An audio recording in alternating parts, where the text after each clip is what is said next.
in the suburbs just outside of New York City, in places like Haverstraw, Rockland County. Residents hear that clacking, look up, and wonder, what if one had a problem with one of the wheels and it fell, tipped? I've never been scared of the trains before this. Scared because some of these trains are carrying a new type of oil in an old type of rail car. We're told that it's much more volatile, much more explosive, and corrosive to the cars themselves. The new type of oil comes from the Bakken region in North Dakota, shipped in DOT 111 tank cars.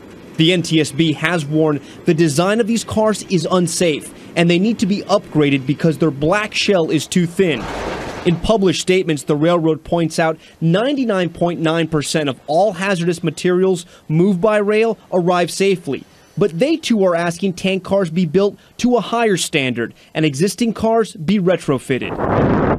Lac-Mégantic, Canada knows oil tank car accidents can be catastrophic. 47 people died when DOT 111s carrying Bakken crude derailed, creating a river of fire through downtown. This type of accident has yet to happen here. But Rockland County recently got a wake-up call. Saw a fireball traveling north along the tracks. A train crashed into a car transporter in West Nyack, right over Rockland County's water source. This crude oil train was empty, but if it was full... Game over. Water system in Rockland County down into Bergen would have been contaminated. The I-Team obtained railroad maps, which show where crude oil is coming through in parts of New Jersey and New York. To make oil convoys safer, railroad executives have agreed to keep large crude oil trains under 40 miles per hour in and around big cities, but not 10 miles outside those areas, like in Rockland County.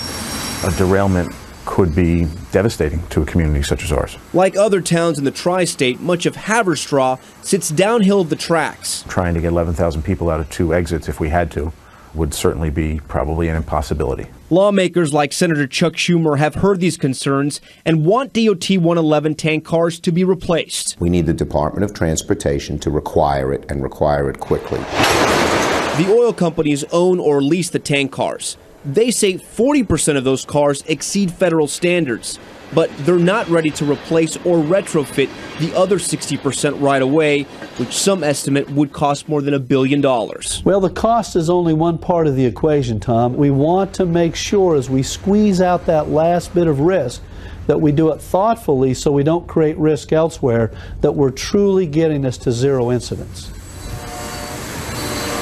Now, the DOT is currently reviewing industry comments about the DOT 111s and will finalize a new rule on those cars in 2015. Now, if you live along a train track and you want to know what's coming through your neighborhood, there's an app called ERG 2012. It's just behind me here. Now, when you see those tank cars go by, you'll see that hazardous symbol with a number at the bottom. Now, the way the app works is you just remember that number and punch it in at the top. So say it's 1267. Say that's what you see going through your neighborhood. Punch it in and you find out immediately you have crude oil coming through your neighborhood. It's a good app to have if you live along those tracks.